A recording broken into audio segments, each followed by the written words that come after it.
love letter game with adorable Stitch as good Stitch, until Stitch turns into Experiment 626 in Stitch the Fix for 626.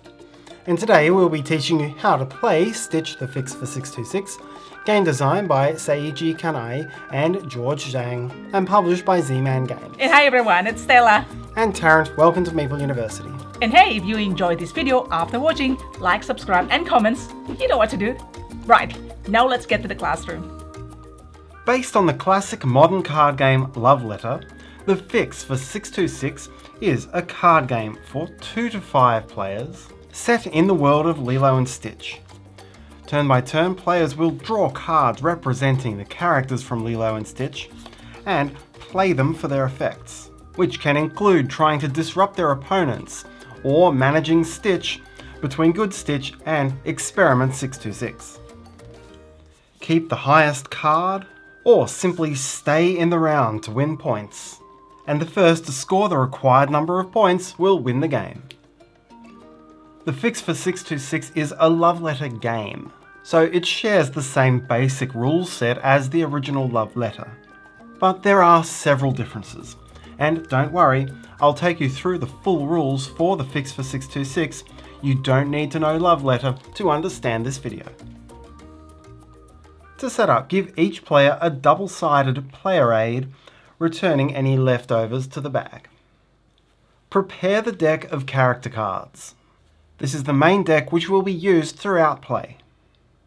If you are playing either a 2-player game or a 3-player game, then look through this deck to find the 2 cards labelled number 3 Sparky.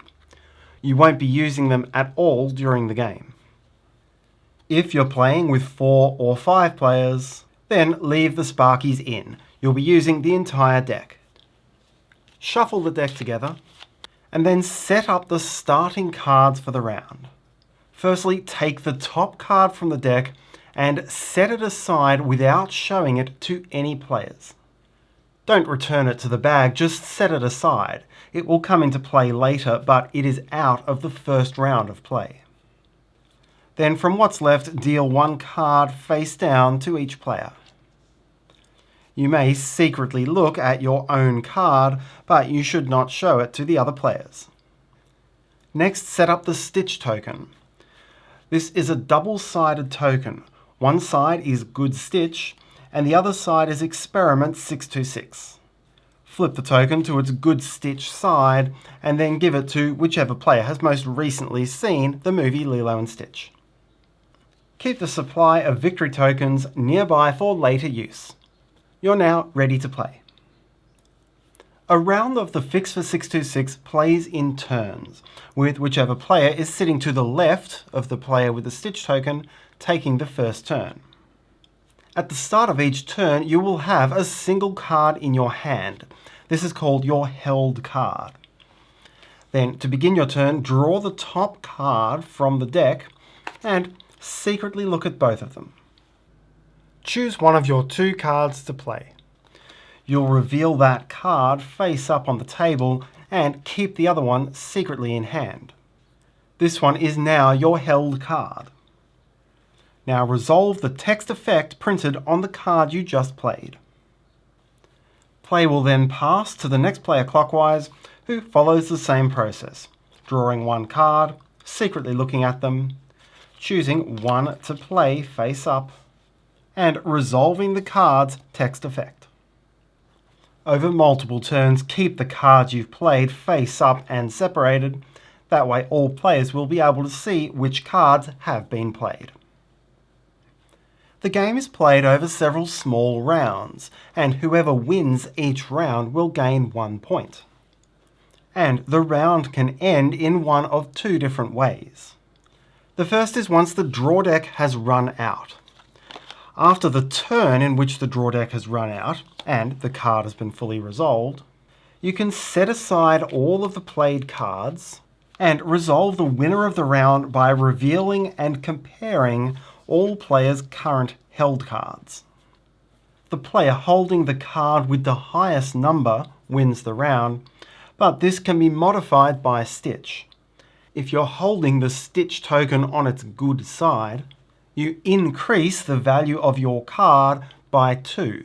So in this case, the player with Angel has a final value of 7, which beats out David's 6 or Cobra Bubble's 2. The player with Angel wins the round and scores a point. If a player is holding Stitch on the 626 side, then you subtract 2 from the card's value. So the player with Nani has a value of 5, and therefore here it's David's 6 which wins the round. If 2 or more players are tied and a tied player has Good Stitch, then the player with Good Stitch wins the tie. And if a tied player has Experiment 626, then that player loses the tie. If there's still a tie after considering the Stitch token, then all tied players win. In this case, these 3 players all have a value of 4. The player with David loses the tie because of having Experiment 626. But the 2 jumper players cannot be separated, so both gain a point. The second way to win is to be the last player left in the round. Many of the printed card effects in the game result in a player being out of the round. Here, Leroy's effect, for example, is if any player has Experiment 626, that player is out of the round. Any time you are out, you reveal and discard your current held card.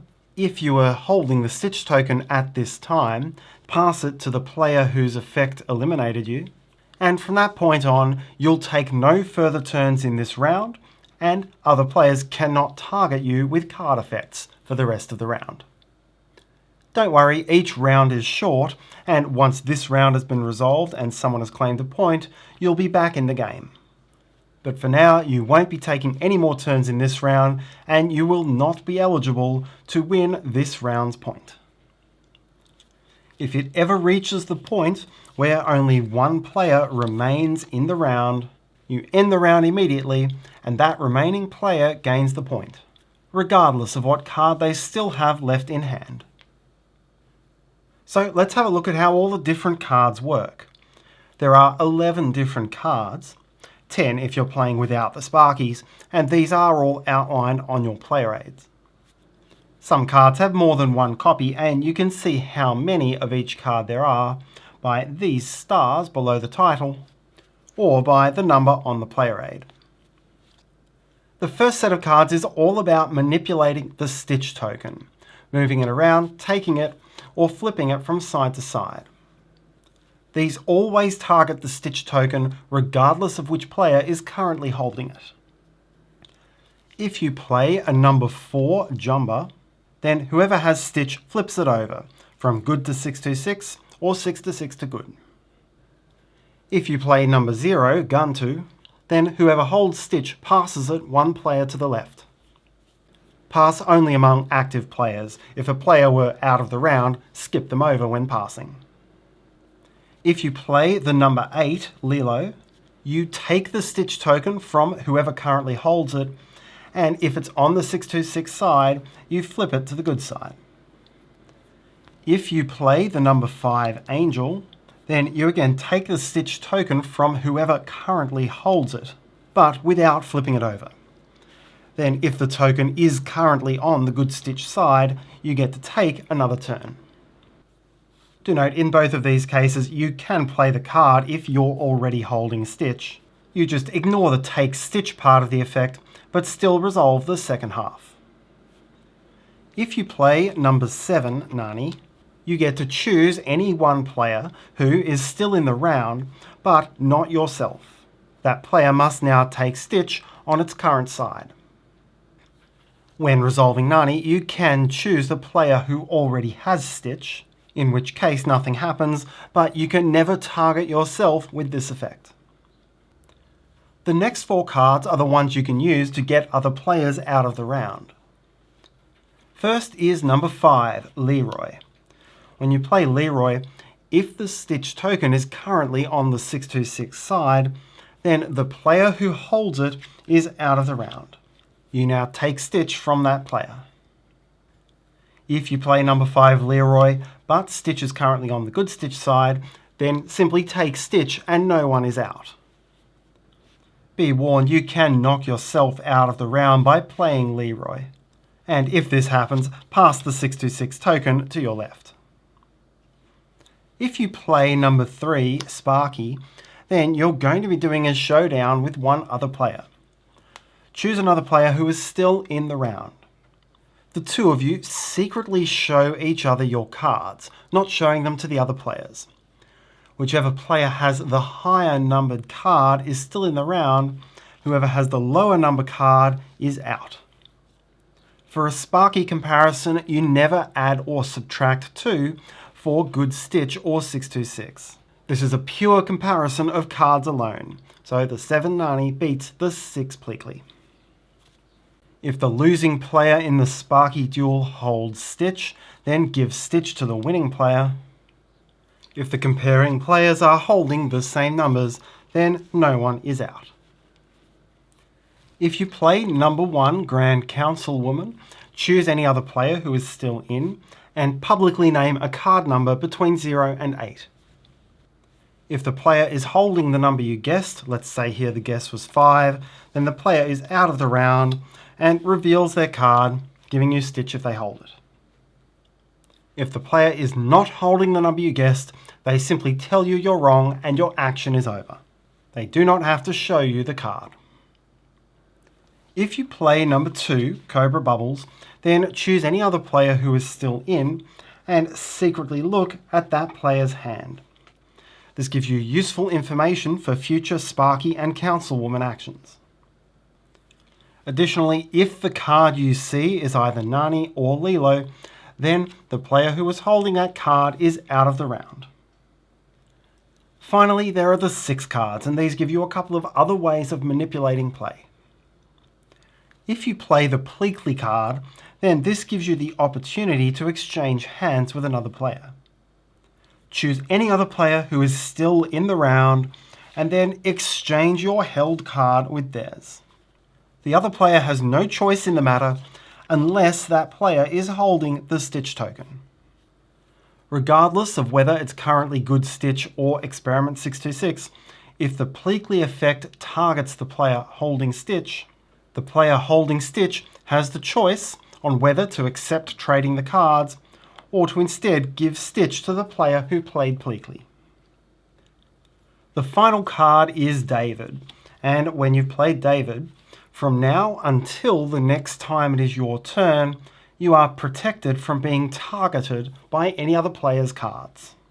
That means you cannot be targeted for a card which includes the words "choose another player." However, it does not affect cards which target stitch, even if you're the one holding stitch. That means any of these cards which pass, flip, or check stitch will still take full effect, and you can even go out of the round on the Leroy card when David is in play. For the other players, if you play a card which requires a target, but the only other player left has David in play, then your card simply has no effect. Once the round is done and the victory tokens have been distributed, you'll set up for the next round. Whoever won the previous round takes the stitch token on its good side. Now gather up all played and unplayed cards, including that one card which was set aside unseen at the start of the round.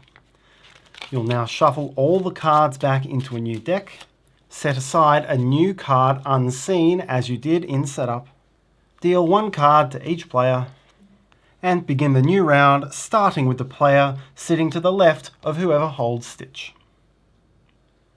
The winner is the first player to gain 5 victory tokens in a 2-player game, 4 tokens in a 3-player game, or 3 tokens in a 4 or 5-player game.